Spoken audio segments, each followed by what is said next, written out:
for them, in my career, it's always been about their pass rush and who they've got up front. They've added Hargrave; he's done a great job. Fletcher's always an issue, and they've got big guys on the ends with Barnett and Sweat that can cause you issues. So it's always an issue and something that we'll be focused on. How's Gary Slay playing for him? He's a guy we know well over here. Yeah, he's done a good job. I've played against him a couple times in my career, maybe once when I played Detroit back in the day. I guess once last year, right? So yeah, twice. Good player. Does a lot of good things, and again, a guy that you're aware of where he is. How do you stay upbeat when you're not getting results as a team? Yeah, it speaks to who we are and how you handle everything, and it's hard. It's not easy. It's about coming in every day with some energy and coming in with some enthusiasm and some intent to get better, and we've done that up to this point. I don't expect that to fall off.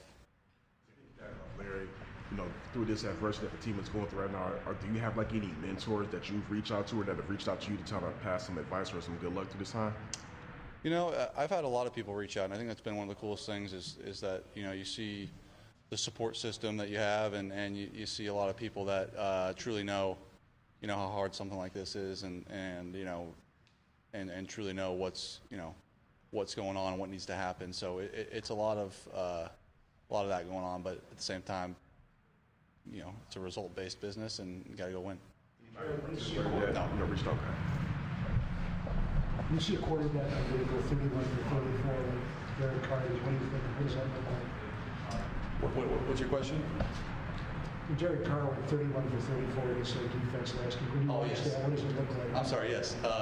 It looks good. Yeah, he had a great game. He put the ball in some tight windows too, and he played well.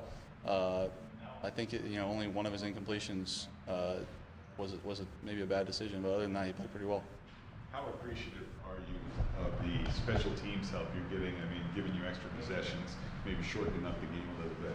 Yeah, last week was special. Obviously, what they did, getting us 3 extra possessions there, and I think Jack's pretty versatile with his ability to throw the ball.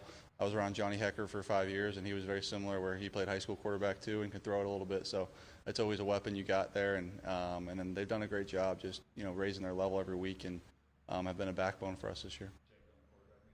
I'm sorry? Is Jack going to quarterback maybe? No, he's always welcome though. He's always welcome. I know it's eager to get a win every week. Is there any more eagerness with the bye on the horizon and not wanting to go into that kind of week off with the It's all the same. No, the bye doesn't really mean much.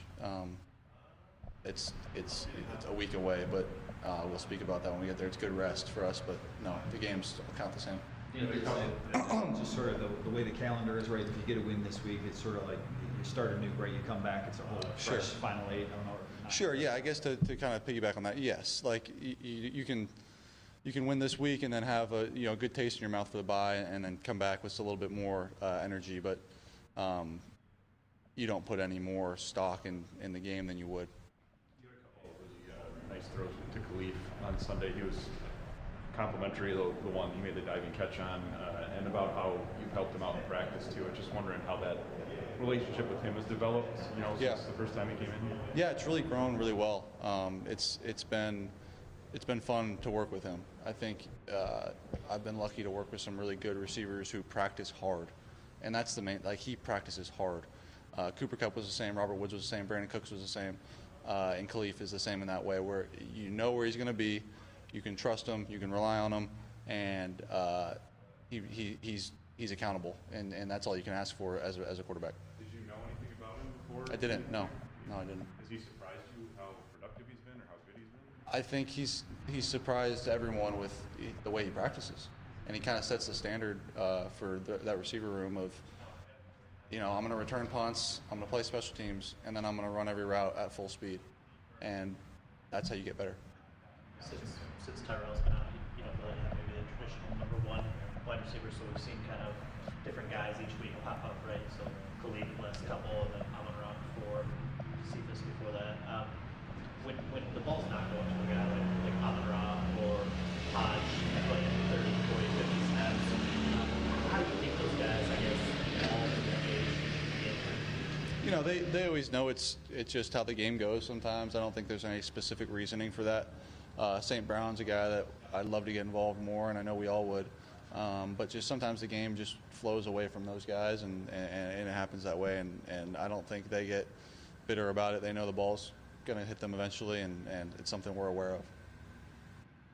All good. All right, guys. Thank you. Thanks, Jared. Appreciate it.